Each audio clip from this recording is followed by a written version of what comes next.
Hi everyone, it's Rachel back with the Shades of Orange, and today I'm here to give you a big old-fashioned book haul. Yes, I am hauling all the books that I've received recently, and there's a lot of them. I am currently surrounded by books, so hopefully this is a good long one. And I will have timestamps down below if you want to jump around. This is going to be covering all the genres that I read, so horror, thrillers, science fiction, and fantasy. And I'm going to basically talk about it by genre, and so if you want to skip around, and then I'm going to talk about gifts from bookish friends at the end. I have some great books to talk about, a lot of up-and-coming releases that I haven't read yet, and so you're going to have a little bit more of a preview of my TBR. I recently shared my summer TBR, and so these are more books that I need to read on top of those. So yeah, I got a lot of books on my nightstand and I've got to get through them, but I thought I'd share them all with you first. Let's get started. First, let's start with the horror and thriller books, and I received a copy of The Science of Women in Horror, the special effects, stunts, and true stories behind your favorite fight films. And this is one that I received from the publicist for review, and I was really excited because it sounds right up my alley. The only thing I was a little bit nervous is that a lot of you know that while I love horror, I actually haven't watched all the movies, but I was really pleased when I looked at the index for this. So it's covering a whole bunch of different movies and TV shows too, with a focus on the women, and it just gives a lot of different insight into the little stories behind it all, again, the stunts, etc. And this is great because I actually know a lot of the shows they're talking about. So there's The Babadook, Halloween, Us. They also have some TV shows like Stranger Things, as well as Buffy the Vampire, which I have not seen. And I've watched some Angel, but I haven't seen Buffy the Vampire, and my patrons on Discord were really upset about that, so I probably should fix that.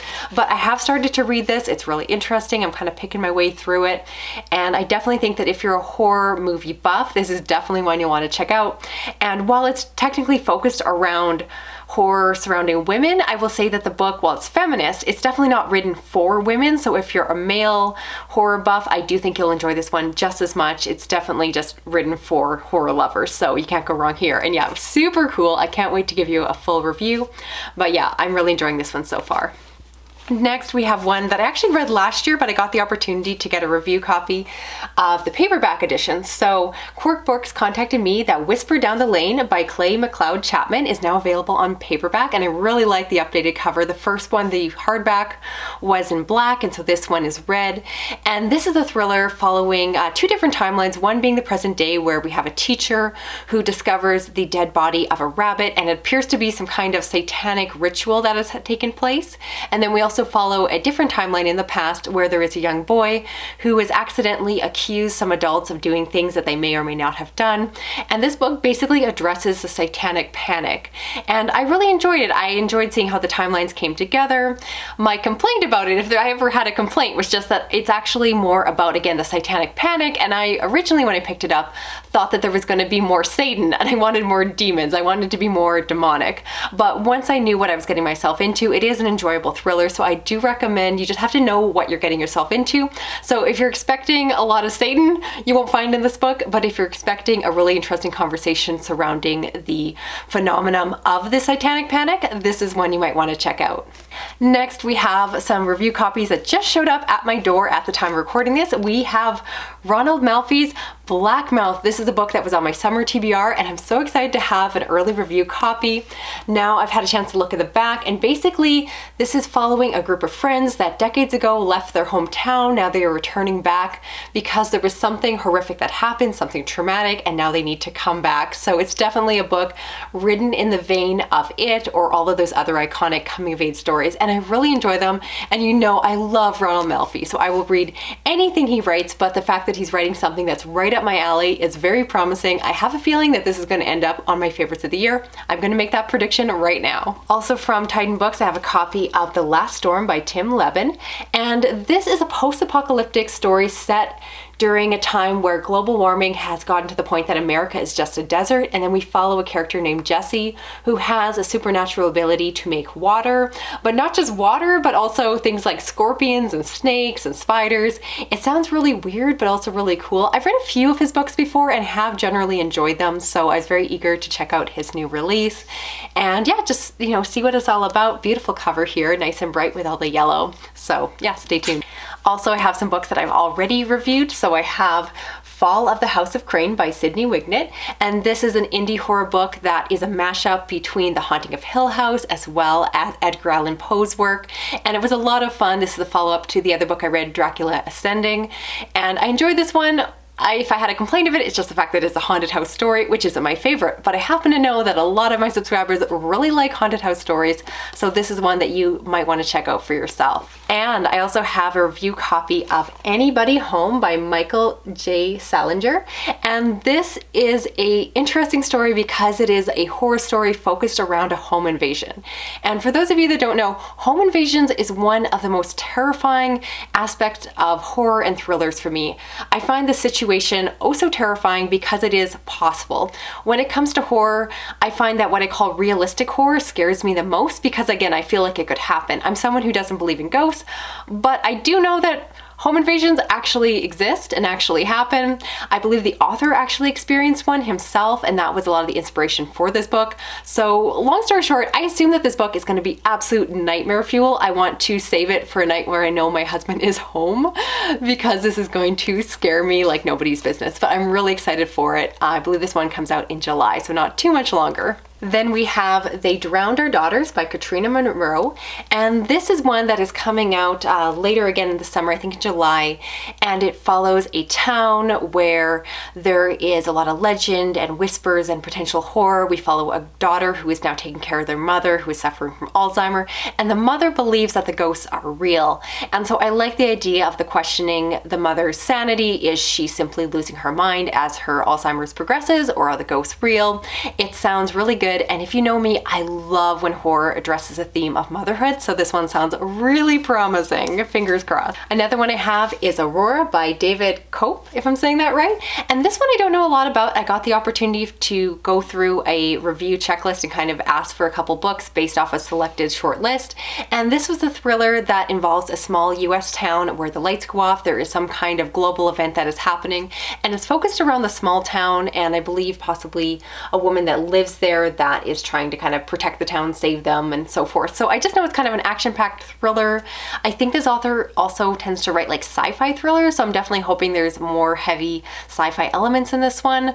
But yeah, I'm curious about it. I don't know a lot about it, but I will find out and report back. Also from Tor Nightfire, I received a copy of Dark Stars, and this is a short story anthology, New Tales of the Darkest Horror, edited by John F.D. Taff. And I will fully admit, I read and review very few short stories anymore. There's a reason you don't see a lot of them on my channel, and it's just that I don't normally love the format. I just prefer novellas or full-length novels these days. But when Tor Nightfire is coming out with their first anthology, I had to check it out. And so there's some pretty big names in here, if you're wondering. So let me just see if I can pull up the list as things fall out of the book. Hang on. So yes, we have a story from Carolyn Kepnes. We have one by Stephen Graham Jones, Alma Katsu, and Gemma Files, Josh Mallerman. So I think if you're a fan of horror and you enjoy the short story format, this one might appeal to you, and yes, I will be reviewing it, so stay tuned. And I have one middle grade horror to show you, and that is The Black Slide by J.W. Oker, which I believe is coming out in August. And this is a story that follows a group of children where they're on a playground and the slide is possibly haunted. Does that not sound amazing? I accepted this one for review because I've read this author before and really love him. He's possibly one of my favorite horror authors because he consistently writes stories that I really enjoy. He also has a podcast where he goes and investigates different potential supernatural places and just spooky places around the country of America. And he just seems like a really cool guy. So I was very excited to get a chance to check out his newest horror middle grade.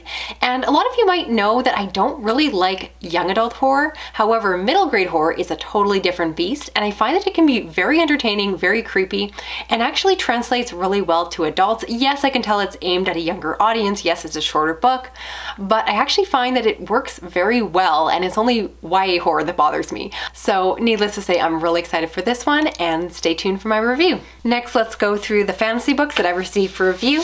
The first one is Kaikia. This is a book from Orbit. Absolutely beautiful standalone epic fantasy inspired by East Indian culture. I already reviewed it it, but since then I got the chance to reread it via the audio, and it really brought the book to life. This book is feminist, it is interesting, the characters are rich, and it deals with a young woman whose father she has a very difficult relationship with her father. You find out that her mother has fled. Before she left, growing up, she told her daughter very interesting stories about the mythology of their culture and religion, and so there's like this sprinkling of this religion that is admittedly very foreign to me, but I love the cultural aspects, and I do think it's a great story with a strong female character at its center, so really do recommend this one. I liked it even more the second time. I do think it's a solid read. And I was excited to receive a copy of The Hunger of the Gods by John Gwynne. This is a piece of epic fantasy inspired by Viking culture. The first book, of course, is The Shadow of the Gods, and if you like the first book, you should definitely check out the second. It was a solid read with great prose and lots of action and excitement, so it was a overall really good read. Next up, we have The City of Dusk by Tara Sim, and this is the first book in a new epic fantasy series. We follow a city where the gods have gone away and disappeared, and so with that, the cities or the realm themselves are starting to die away. We follow multiple perspectives. I like this one, but I'll be honest, it didn't have the same staying power as some of the other Orbit titles. Normally, Orbit fantasy really works well for me, and this one was just a little bit more average, not a personal favorite of mine.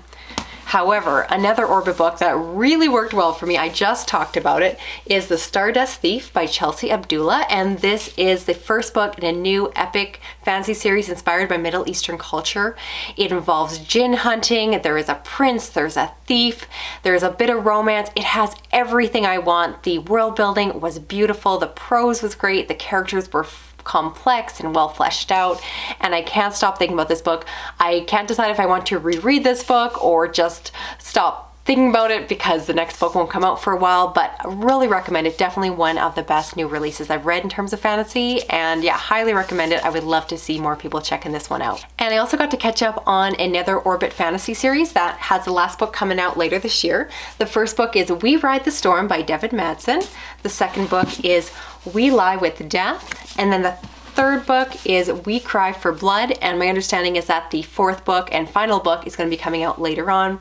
And this is a multi-POV story inspired lightly by different Asian cultures, and we follow different people. There's lots of political maneuvering, and I'm excited for the last book. Again, not a personal all-time favorite fantasy series of mine, but it was enjoyable to get through, and again, at this point I'm 3 books in, so I definitely want to see it to the end. So if you're interested in that one, you'll want to start back at the beginning and hopefully get caught up before the release date for the finale. And now we're on to science fiction, and I have a lot of great books to talk about. The first one I just received a copy of is The Moonday Letters by Emma. I'm not even going to pronounce that last name, but this is one that was not on my radar at all, but I got an email from Titan Books and I was very interested once I heard the synopsis. It's this part space age epistolary, part echo thriller, part love story that is set in a future and follows 2 individuals from very different worlds. There is a person who disappears, and then the Earthborn wife sets out to find them, and so the story is written over letters. I imagine it to be very literary, very moving, very slow paced, and just this really imaginative story. It just sounds so unique, and that's what I look for when it comes to science fiction. Now that I'm reading a lot more, I am finding that some of the really tropey stuff is just tropey and predictable. So when I hear about something like this that's maybe more of a softer science fiction book, I do tend to enjoy those a lot. So I'm really hopeful that this will be a new favorite. Another book I just received from Rebellion, and I'm so excited, is Under Fortunate Skies by Ren Hutchinson. And this is a space opera that I've been hearing buzzy things about. Beautiful cover, by the way. I love the color on it. And in terms of a story, I just know it's a space opera, and it was on my anticipated releases, so you're going to see a review of this very soon. I'm hoping to start this book probably this weekend as I'm recording this, so expect to see this in a future video. Then one I have read is Prison of Sleep by Tim Pratt, and this is the second book in a series that starts with Doors of Sleep, so if you want to read this, you'll want to start back at the beginning. But the general premise is that we follow a man who every time he falls asleep and wakes up, he finds himself in a new multiverse. And so if you like that synopsis, you might want to check out this book for yourself. I thought this was a solid sequel that really built off the first and was a little bit more action-packed and just kind of a little bit bigger in scale. So I enjoyed this one. It has a little bit of kind of romance relationship aspect to it. So if you like something a little bit more character-driven, this one might appeal to you. Next up, we have Drunk on All Your Strange New Worlds by Eddie Robson. And this is one I don't know a lot about, but it sounds really cool. It's science fiction following a woman that works as a translator on Earth, and then Earth makes contact with aliens, and so she actually has to go use her profession in this situation. And I believe this turns into a closed-door murder mystery because there is an intergalactic incident and her prospects are dire, and she needs to kind of use her background in order to kind of figure it all out. The synopsis is a little bit vague, and I'm happy to leave it there, but needless to say, I'm very interested in this one. It looks like it's coming out, I want to say this summer. So yes, you're going to be seeing a review of this one very soon. Another one I'm excited for is Face by Jama West, and this is a really interesting one. It follows a couple who apparently have the perfect face, allowing them to be rich and powerful and have dominance over society. However, there are cracks and they are getting bored and taking risks, and it just sounds really interesting and really unique. I think it has a lot of interesting thematic conversations around the idea of like the face that we present to people, but in kind of a sci-fi twist. And I believe this book was compared to both Atwood and Ishiguro, so two names that I'm very interested in reading more by, and so if they have similar feels in this book, I am really here for it. And another one I've already reviewed is Eyes of the Void by Adrian Sikorsky, the second book in the Final Architecture trilogy. And this is just an epic space opera set in the future. I just reviewed it, I gushed about it. If you like the first book, you definitely want to read the second. If you haven't read the series, you want to start back at the beginning. But yeah, these covers are gorgeous. Orbit does kill it when it comes to covers. And yeah, this one gives me all the space opera feels, and I really hope that you enjoy it as well. Then we have one that I don't know a lot about. It's A Half-Built Garden by Ruthanna Immers. And this is just, again, another unique one. It's set in the semi-near future. I don't know what counts as near, but in 2083, a woman wakes up in a world of pollutants, and it's just, you know, a future where we have continued to pollute the earth and all the things that we do. However, on this day, she wakes up and finds out that aliens have reached out and made contact with us. They have come to save us from their planet and then take us to kind of explore the galaxy with them. So it sounds like a really interesting first contact. The idea of kind of alien saviors trying to like save us from our own mess and our destroyed planet. I definitely think it's going to be super topical, and I'm excited for it. And I've heard comparisons to this that it's in kind of the vein of like Ursula K. Le Guin's books, so that definitely sounds promising to me. So again, interested, but I will have to check it out to give you a more cohesive synopsis. Another book I was super excited for was Kingdoms of Death by Christopher Rocchio, the latest book in the Sun Eater series. So this is a space opera that reads a bit like sci fantasy, and I gotta say, this is definitely my favorite of all the books that got published. I can't talk about the plot because it's so far from the beginning, but basically it chronicles a man and his life story as he became known for all of these great feats.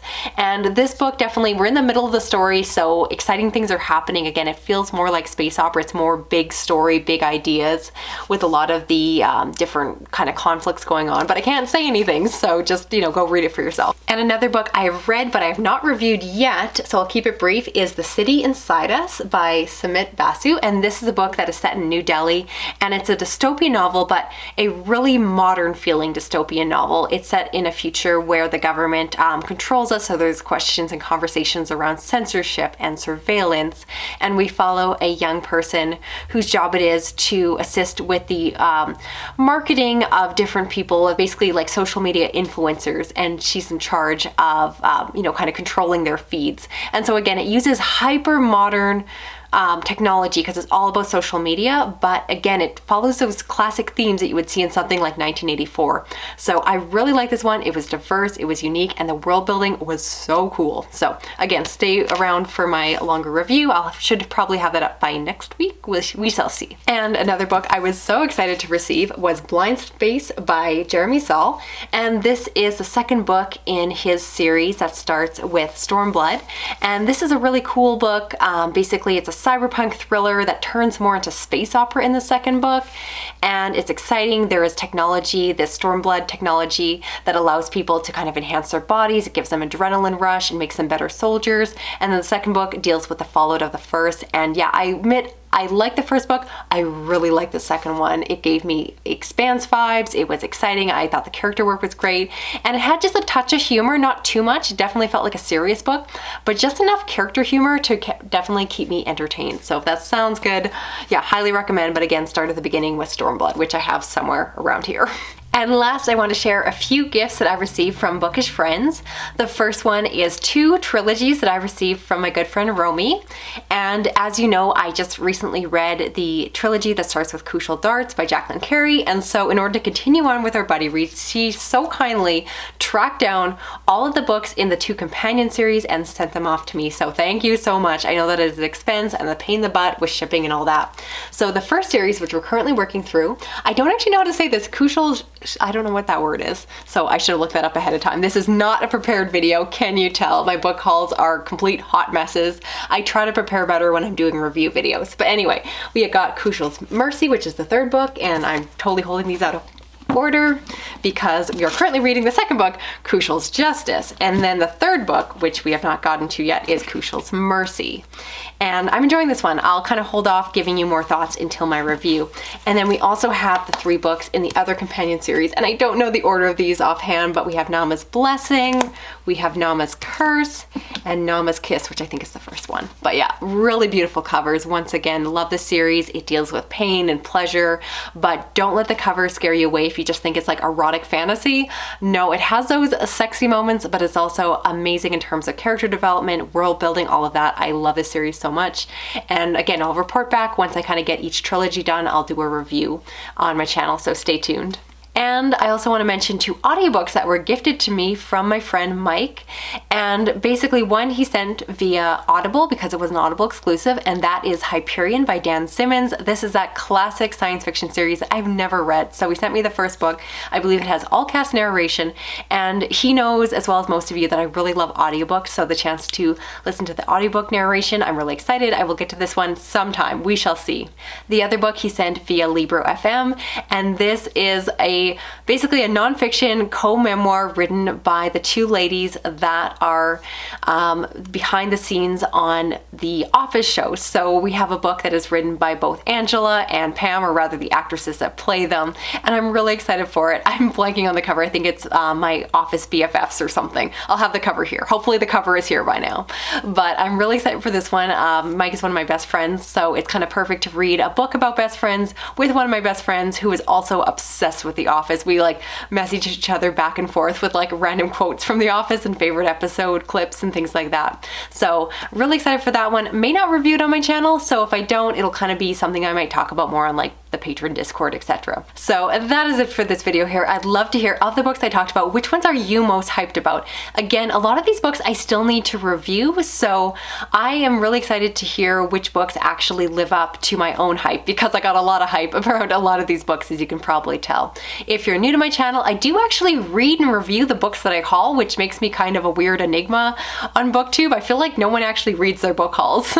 I've seen a lot of reaction videos to previous book hauls, and we all don't read our books, but I do. I'm that weird person that actually reads my books. So all that being said, if you want to hear reviews of these books, I hope you stick around and subscribe, because I will be reviewing them as they come out on release date or around then. And if you want to help me out more, you can give this video a thumbs up, share it around online, you can drop a comment, even if it's just a little stack of books. And if you want to hit that little notification bell, you'll never miss a video from me. Otherwise, thanks so much for watching. Hope you enjoyed this, and I'll talk to you again soon. Okay, bye-bye.